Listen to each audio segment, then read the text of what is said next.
Hi guys, welcome back to the YouTube channel of Honest Rajat. So let's start with the set number 32 of this particular playlist. First pause the video, try it on your own and then proceed with the solution. So this set is again on Venn diagram which I've taken from previous year's SimCats. This set says 10 employees of Quiz Masters Private Limited, namely Ashish, Balram, Chandu, David, Eknath, Firoz, Geeta, Hina, Ira and Jayanti can author questions for an aptitude test. The aptitude test has three sections: quantitative aptitude, data interpretation and logical reasoning and visual reasoning. Each of these 10 employees can author questions of at least one of the three sections. No employee who can author questions of QA can author a question of visual reasoning. Two employees can author questions of both DILR and QA section. Two employees can author questions of only the visual reasoning. The number of employees who can author questions of one of the three sections is equal to the number of employees who can author questions of another section, which is less than the number of employees who can author question of the third section by 2. Some other facts are known. Ashish can author only QA question while Jayanti can author only DILR questions.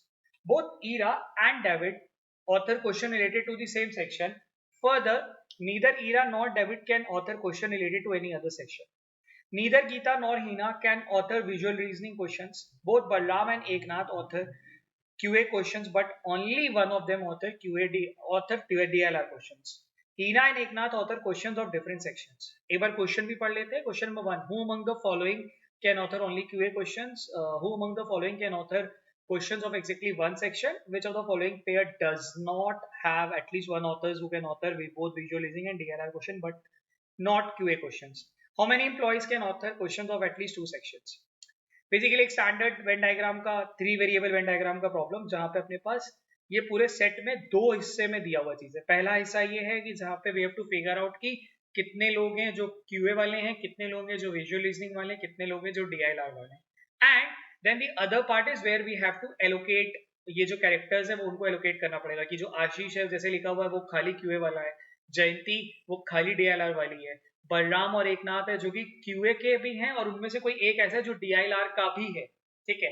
So the first thing which I need to figure out कि only QA, only DILR, only visual reasoning, इन दोनों का intersection, इन तीनों का intersection की value क्या होने वाली है. ठीक है. सो एक वेन डायग्राम बना लेते हैं तीन सर्कल के लिए.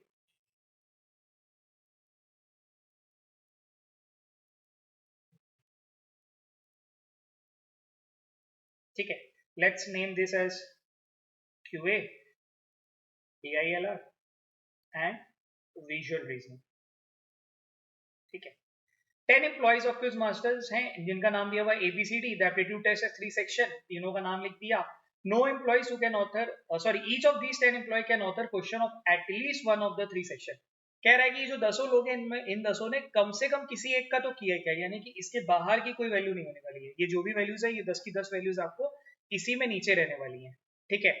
सो ये 10 की वैल्यूज जिसमें से ओनली QA, ओनली DLR ये यहीं पे सेग्रीगेट होने वाली है. अच्छा, इसके अलावा लिखा हुआ है, मतलब एक एक स्टेटमेंट को पढ़ते हैं. No employee who can author question of QA can author a question of visual reasoning. कोई भी ऐसा बंदा नहीं है जो QA और विजुअल रीजनिंग के साथ में कर रहा हो. अगर कोई भी ऐसा नहीं है तो ये यहाँ पे भी जीरो होने वाला है, बिकॉज अगर इनका इंटरसेक्शन जीरो है तो ऑब्वियसली इन तीनों का भी इंटरसेक्शन जीरो ही बनने वाला है. ठीक है. Two employees can author question of both DILR and QA section. दो लोग ऐसे हैं जो कि QA और DILR पे करने वाले हैं, यानी कि यहाँ पे आगे दो की वैल्यू. ठीक. अच्छा. Two employees can author question of only the visual reasoning, यानी कि दो लोग ऐसे हैं जो कि खाली विजुअल रीजनिंग पे काम कर रहे हैं. द नंबर टू एम्प्लॉयज, अच्छा एक लाइन लगे, two employees can author question of only the visual reasoning. ठीक है. The number of employees who can author a question of one of the three section is equal to the number of employees who can author a question of another section, which is less than the number of employees who can author a question of the third section. अब बहुत ही ये एक important statement है, इसको थोड़ा सा pause लेके पढ़ने की जरूरत है. 10 सेकंड का पॉज हो, देखो क्या लिखा हुआ है. कह रहा है कि the number of employees who authored one of the three section, one of the three section, it could be QA, it could be DILR, it could be visual reasoning, is equal to the another section which is in turn less than by 2 with the third section. मतलब कोई एक x है, दूसरा x है और तीसरा x plus 2 होने वाला है, और उनको अगर बराबर रखना है तो कैसा होगा, x x और x minus 2 ले लो. ठीक है.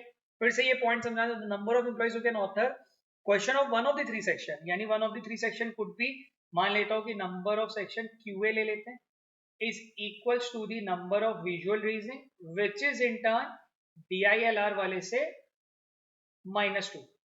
ठीक है, यही कहना चाह रहा है आपका ये पॉइंट। फिर से पढ़ के एक बार देख लो। The number of employees who can author question of one of the three section is equal to the number of employees who can author questions of another section which is less than the number of employees who can author question of the third section। तो basically उनसे दो कम है तो इनको equal रखने के लिए हमें -2 इधर कर दिया। ठीक है, बेसिकली x और x + 2 होना चाहिए था, अगर बराबर रखना तो हमने x और x -2 कर लिया। ठीक है, ये केस क्या एक होगा? नहीं, इसमें तीनों केस बन सकते हैं। Number of visual reasoning is equals to number of DILR which is equals to number of quant -2, या it could be in this way also कि number of DILR is equals to number of visual reasoning which is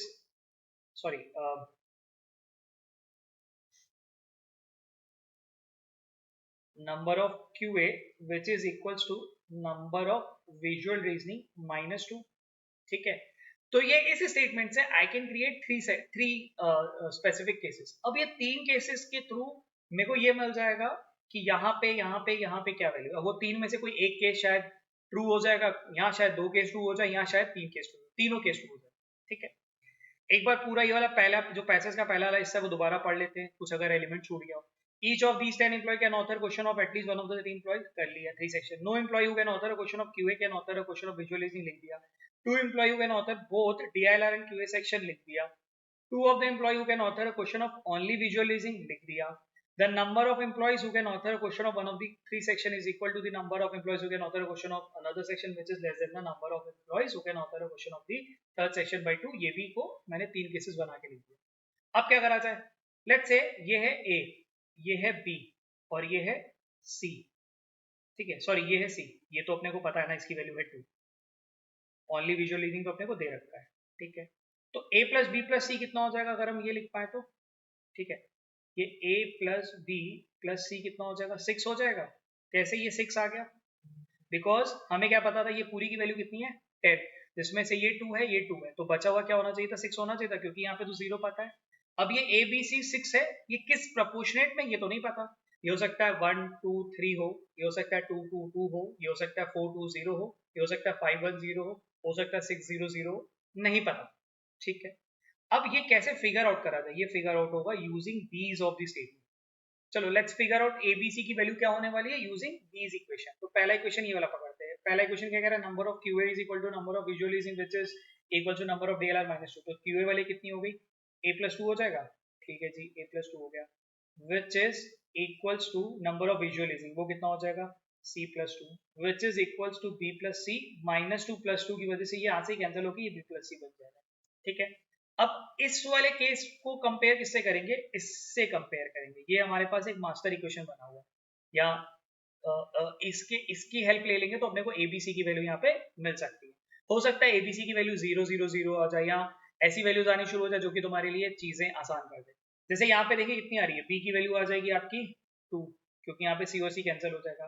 since I know कि A + 2 is equal to C + 2, तो A और C की भी value बराबर हो गई, यानी कि A और C की वैल्यू बराबर है और B की वैल्यू 2 है, तो A और C की वैल्यू कितनी हो जाएगी? A की वैल्यू हो जाएगी 2 और C की वैल्यू हो जाएगी 2। ठीक है, इक्वेशन नंबर 1 को यूज करके मेरे को ABC की वैल्यू मिल गई, ये 2 मिल गई। इक्वेशन नंबर 2 यूज करते हैं। Number of visualising is equal to number of DILR। ये नंबर ऑफ विजुअलाइजिंग कितना है? C + 2 is equals to B + C + 2 which is equals to A, number of QA -2। तो यहाँ पे अगर ध्यान दें तो क्या आ जाएगा? A is C + 2 कैंसिल हो जाएगा, तो B विल बिकम 0। ठीक है, ये वाले दोनों से यूज करके B विल बिकम 0। अच्छा, A is equal to C + 2, अगर A is equal to C + 2 है और B की वैल्यू 0 है, यानी कि A is equal to C + 2 है, तो यानी कि C + 2 + 0 + C is equals to 6। तो C की वैल्यू मिल जाएगी अपने को 2C की वैल्यू हो जाएगी 4, C की वैल्यू मिल जाएगी 2। तो यहाँ पे अपने को C की वैल्यू मिल गई है 2 और A की वैल्यू मिल गई अपने को 4। अच्छा, अब अगर ध्यान दो तो केस नंबर 1 केस नंबर 2 दोनों में ही अच्छी वैल्यू, सही वैल्यूज मिल गई हैं। ठीक, केस नंबर 3 पे देखते हैं। केस नंबर 3 पे क्या होगा? नंबर ऑफ DILR क्या है? नंबर ऑफ DILR का B + C + 2 is equals to number of QA which is A + 2 which is visual leasing -2 यानी कि सी। तो यहाँ पे अगर ध्यान दे तो क्या आ जाएगा, यहाँ पे सी और सी कैंसिल, बी की वैल्यू बन रही है -2। यार ये तो पॉसिबल नहीं है, बी की वैल्यू -2 तो कभी नहीं बनेगी। तो यार एक केस तो अपना क्लियर कट आइडेंटिफाई हो गया कि यार ये तो नहीं पॉसिबल है। अपने को ये दो केसेस है जिसपे कि अपने को मेहनत करनी पड़ेगी, यानी कि वैल्यू 1 और वैल्यू 2 है जो कि प्रॉब्ली अपने को यहाँ पे फिगर आउट करना पड़ेगा। मतलब एबीसी की 3 वैल्यूज, सॉरी 2 अलग अलग वैल्यूज मिली है। ठीक, अब ये आगे कैसे निकलेगा, अब ये आगे निकलेगा आपका जो नीचे इन्फॉर्मेशन दी है उनको यूज करके। नीचे इन्फॉर्मेशन दी क्या गई है उनको देखते हैं। Ashish can author only QA question. Ashish एक ऐसा है जो खाली क्यूए क्वेश्चन पे करता है, यानी कि यहाँ पे ए आ गया। ठीक है, while Jayanti can author only QA question, यानी कि जयंती यहाँ पे आ गया। Both Ira and David author question related to the same section. Ira और डेविड ऐसे हैं जो कि दोनों सेम सेक्शन के कर रहे होते हैं। Further neither Ira not David can author question related to any other section. Any other section के लिए यार अपने को ना, अपने को भी ए और बी की वैल्यू नहीं पता है। ठीक है, ए और बी के बारे में ये पता है कि ए की वैल्यू क्या हो सकती है, या तो 2 हो सकती है या तो 4 हो सकती है। वेयर एज बी की वैल्यू क्या पता है, या तो 2 हो सकती है या तो 0 हो सकती है। अब ये चीज देखो यहाँ पे अगर ध्यान दो, बी में तो यार ऑलरेडी जे आ चुका है, तो बी की वैल्यू 2 तो 0 तो कभी नहीं बन सकती, यानी कि ये केस भी अपना खत्म हो गया। यानी कि अपने को एक केस जो मिल सकता था वो ये मिल गया क्लियरली, जहां पे अपने को ये पता चल गया कि ए बी सी की वैल्यू कितनी होने वाली है, 2 2 और 2। यानी कि यहाँ पे अपने को मिल गया ए बी सी की वैल्यू 2 2 और 2। ठीक है, ये भी 2 आ गया, ये भी 2 आ गया और यहाँ पे भी 2 आ गया। अब सेट काफी हद तक आसान हो गया, बिकॉज अपने को जो ज्यादा मेहनत करनी थी वो मेहनत करनी थी ये सेट के अंदर एलिमेंट्स को आइडेंटिफाई करने में, मतलब नंबर ऑफ एलिमेंट्स को आइडेंटिफाई करने में। सिंस आई नो कि यहाँ पे 2 लोग आने वाले, तो हमें वो 2 लोगों को आइडेंटिफाई करने में ज्यादा दिक्कत मेरे लिए नहीं होने वाली है। एक बार पढ़ते हैं। पॉइंट नंबर 1 तो हमने यूज कर ही लिया था, उसी से हमने फिगर आउट करा था कि यहाँ पे 2 2 2 की वैल्यू यूज करेंगे। Both Ira and David author question related to the same section. Further, neither Ira nor David can author question related to any other section. Ira और डेविड ऐसे जो कि सेम सेक्शन के क्वेश्चन को answer कर रहे होते हैं। वो सेम सेक्शन या तो क्यूए हो सकता था, या तो डीएलआर हो सकता था, या तो विजुअलाइजिंग हो सकता था। ठीक है, further neither Ira not David can author question related to any other section. अच्छा, ये दोनों स्टेटमेंट को अगर मर्ज करो तो ये समझ आएगा कि ईरा और डेविड क्या होने वाले हैं, या तो ओनली क्यूए बनेंगे, या तो ओनली डीएलआर बनेंगे, या तो ओनली विजुअलाइजिंग बनेंगे। ठीक है, जब ये दोनों स्टेटमेंट को मर्ज करते हो, क्या मैं ओनली क्यूए दे सकता हूँ? नहीं, बिकॉज 2 में से 1 मिल चुका है। क्या मैं ओनली डीएलआर दे सकता हूँ? नहीं, 2 में से 1 मिल चुका है। तो मेरे को क्या देना है? ओनली विजुअलाइजिंग, जो कि आपका आ जाएगा यहाँ पे आई और डी। ठीक है, पॉइंट नंबर 2 भी यूज हो गया। पॉइंट नंबर 3 क्या कह रहा है? Neither G nor H can author visualizing. G और एच ऐसे जैसे जो कि विजुअलाइजिंग नहीं करेंगे। अगर वो विजुअलाइजिंग नहीं करेंगे तो वो इन तीनों में कहीं आएंगे, वो यहाँ आ सकते हैं, वो यहाँ आ सकते हैं, वो यहाँ तो यहाँ पे आ सकते हैं। Both Balram and Eknath author QA question. Balram और ऑथर ऐसे एकनाथ ऐसे हैं जो कि क्यूए क्वेश्चन को करते हैं, यानी कि बलराम और एकनाथ को, यानी कि बी और ई को कहाँ पे आना है? यहीं पे आना है। बट उनमें से एक ऐसा है, one of them authors DLR question. But उनमें से एक ऐसा है जो डीएलआर भी करता है, यानी कि एक ऐसा है जो यहाँ पे आएगा, एक ऐसा है जो कि यहाँ आने वाला है।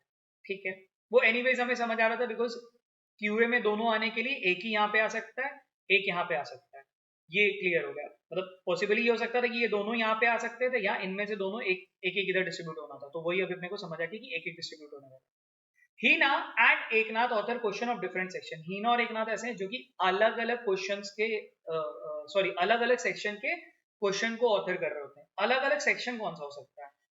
हीना और एकनाथ के बारे में, हीना के बारे में पता था कि वो सेक्शन विजुअल रीजनिंग नहीं होने वाला। ठीक है, और एकनाथ के बारे में पता था कि वो सेक्शन या तो वो ओनली क्यूए हो सकता था, या वो क्यूए एंड डीएलआर हो सकता था। अगर अब यहाँ पे देखो पॉइंट है ना समझना, अगर वो विजुअल रीजनिंग है, ठीक है, यहाँ पे अगर वो विजुअल रीजनिंग नहीं है हीना का, तो हीना का ये तीनों में से कहीं एक होना चाहिए था। ठीक, अगर ये तीनों में से एक है तो ओनली क्यूए हीना को दे सकते थे, या ओनली डीएलआर हीना को दे सकते थे। ठीक, अगर मैं हीना को ओनली क्यूए दे देता हूँ, ऐसा समझना मैंने हीना को ओनली क्यूए दे दिया, तो मेरे लिए ये जो पॉइंट नंबर ये था बलराम वाला, बलराम और एकनाथ वाला, वहां तो अपने फंस गए, बिकॉज यहाँ पे अपने को बी और ई में से कोई एक कैरेक्टर है जो यहाँ पे फिट करना था, जिससे मैंने क्या डिड्यूस करा, एच यहाँ पे नहीं आएगा। एच कहाँ पे आएगा? यहाँ पे आएगा। और एच अगर यहाँ पे आएगा तो ई को यहाँ आना पड़ेगा, बिकॉज ये दोनों ऐसे हैं जो कि ओनली ओनली वाले थे।